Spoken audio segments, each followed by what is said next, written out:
The phone rang at 6:47 in the morning, and I remember the exact time because I'd been awake since 5, sitting in the kitchen with my coffee going cold, watching the birds at the feeder my late husband Earl had built the summer before he passed. I almost didn't answer it. My daughter's name lit up the screen, and something in me, that quiet animal instinct that mothers develop after decades of raising children, told me to let it go to voicemail. But I picked up. I always picked up for her. Mom. Her voice had that brightness to it, the kind she used when she was nervous. I'd heard that voice when she totaled my car at 17. I'd heard it when she'd called to tell me she'd quit nursing school halfway through. I have some news. Really exciting news. I set my coffee mug down. Good morning to you too, sweetheart. She laughed a little too quickly. Sorry, good morning. Are you sitting down? I'm always sitting down at this hour. What's going on? Adrian and I are buying a house. I waited. That didn't sound like news that required a warning to sit down. That's wonderful, I said carefully. Where? That's the thing. Another bright, brittle laugh. We found the most perfect place in Asheville. 4 bedrooms, a wraparound porch, backing right up to the mountains. Mom, it's like something out of a magazine. Asheville is beautiful, I said. Adrian, my son-in-law, had grown up in western North Carolina. I could understand the pull. How are you financing it? The pause that followed was only a second long. But I've known my daughter for 38 years, and I felt that pause in my chest like a stone dropping into still water. We were hoping to talk to you about that, she said. Adrian and I have some saved. But with the market the way it is right now, Mum, houses are going so fast. We found this one, and if we don't move in the next 2 weeks, we're going to lose it. 2 weeks, I repeated. I know it's fast. But Adrian did the numbers, and if you could loan us the down payment, just the down payment, we'd cover everything else. We could pay you back over time. We've got a plan. Adrian put together a whole spreadsheet. I looked out at Earl's bird feeder. A cardinal had landed on the edge, red as a stop sign. How much is the down payment? I asked. She told me. I won't write the number here because it still makes my jaw tighten to think about it. What I will say is that it was a significant portion of the money Earl and I had spent 40 years building. The money we had set aside after selling the hardware store in 2019. The money that was supposed to carry me through the rest of my life without burdening anyone. Let me think about it, I said. Of course, take all the time you need. She was so warm, so reasonable. I'll have Adrian email you the spreadsheet. I got the spreadsheet. I looked it over that evening, sitting at the same kitchen table. The numbers were clean and organized. Adrian was meticulous that way. But numbers on a page can look like anything you want them to look like. The spreadsheet said they'd pay me back in monthly installments of $800. At that rate, I calculated over my second cup of coffee. I would be 91 years old before I saw the full amount returned. I didn't say any of that when my daughter called back 2 days later. I said yes, because she was my daughter, because I'd held her when she cried, and driven her to every dance recital and orthodontist appointment, and sat in the front row at her college graduation with Earl squeezing my hand. Because when your child asks for help, something biological happens in a mother's chest that makes the logical part of the brain go very, very quiet. I wired the money from my savings account on a Thursday morning in March. By the following Monday, I couldn't reach her.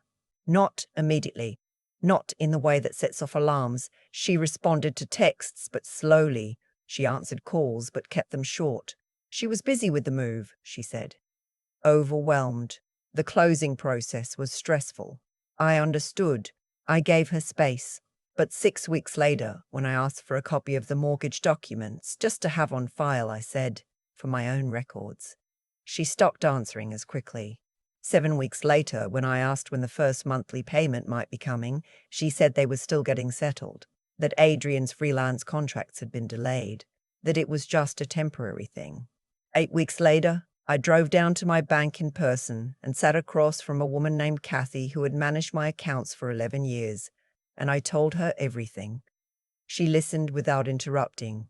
When I finished, she folded her hands on the desk and said, "Vera, I think you need to talk to someone at a legal aid office. What you're describing, the urgency, the reluctance to share documentation, the disappearing act after the transfer.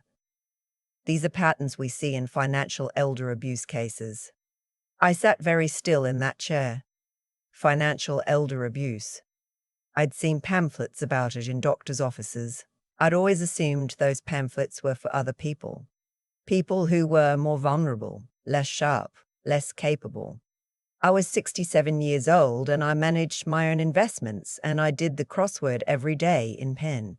I drove home, made myself eat something, and then I called my oldest friend, Marguerite. Marguerite and I had met in 1986 at a PTA meeting when our daughters were in the same second-grade class. She'd been a family law attorney for 32 years before retiring to grow tomatoes and read novels. She was the most clear-eyed person I had ever known. She was also the only person I trusted completely not to make me feel foolish for what I was about to tell her. She let me talk for 20 minutes without interrupting. When I finished, there was silence on the line, and then she said, very calmly, "Vera, do you have documentation of the wire transfer?" "Yes."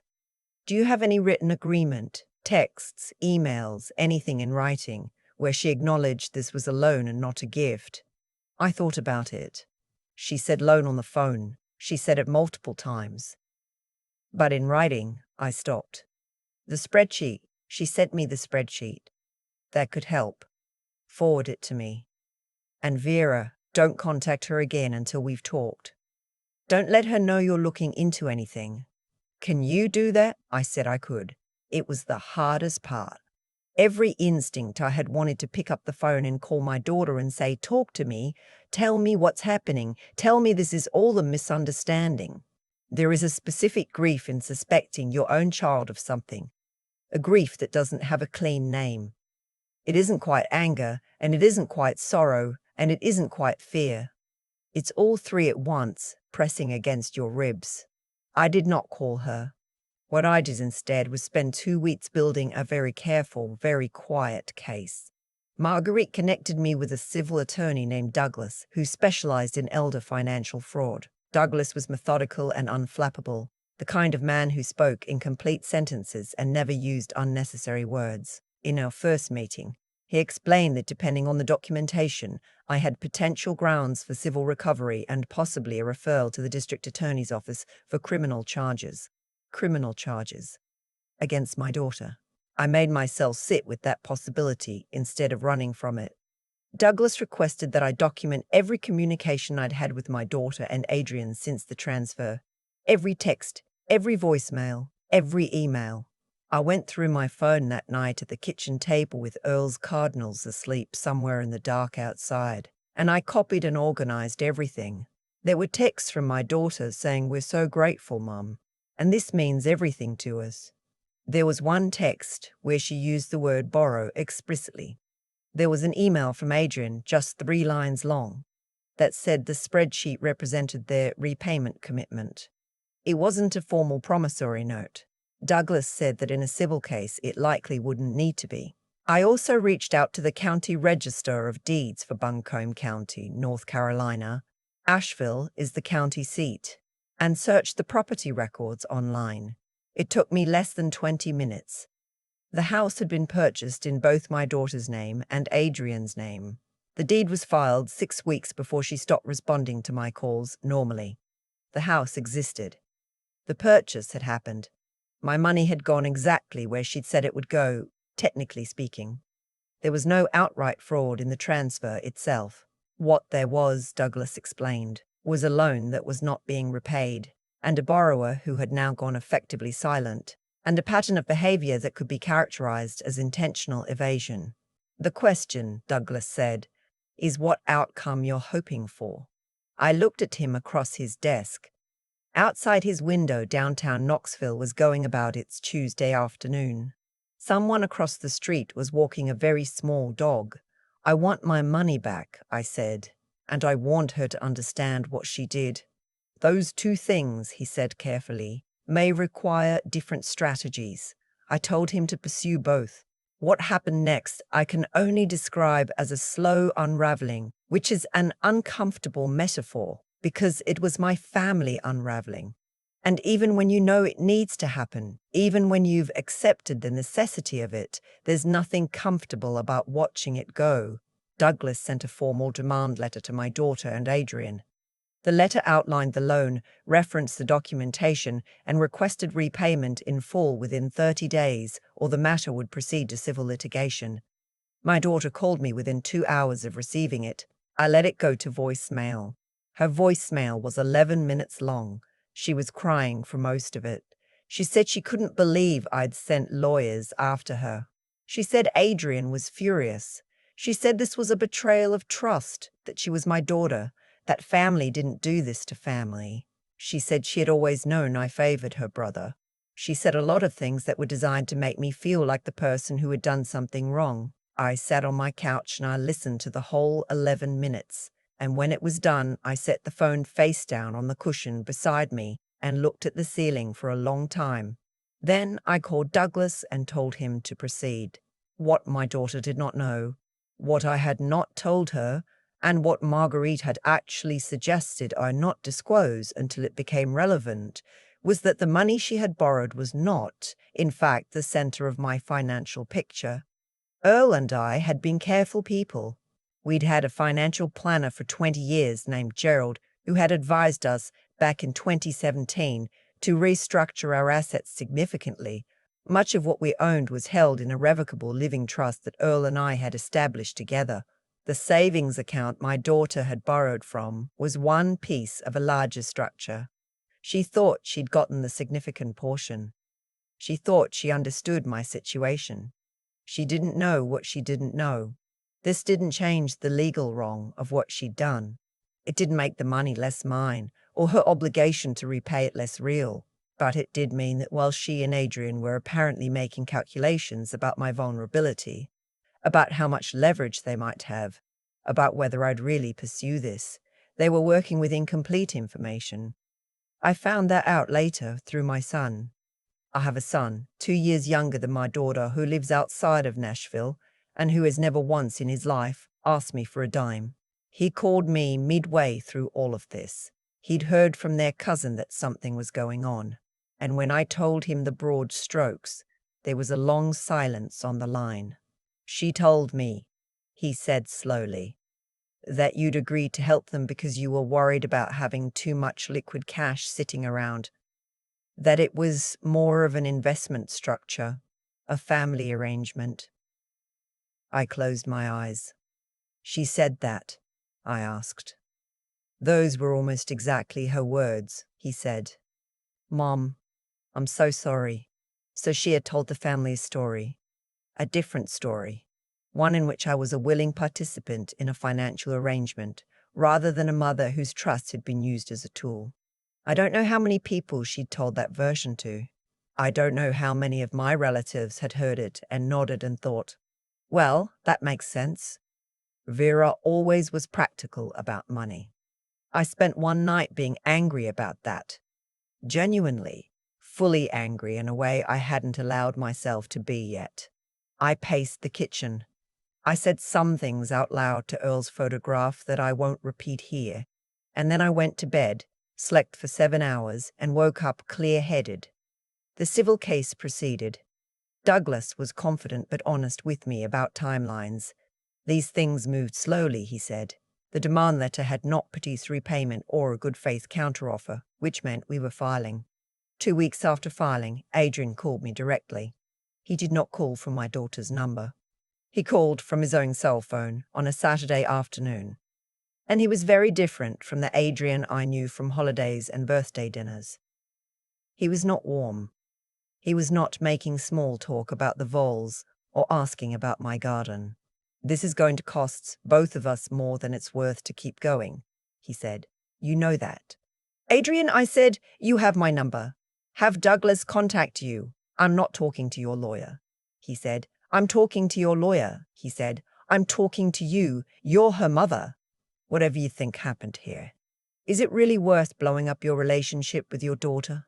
with your grandchildren, my grandchildren. I have two grandsons, 7 and 4 years old, with my daughter's dark eyes and Earl's stubborn chin.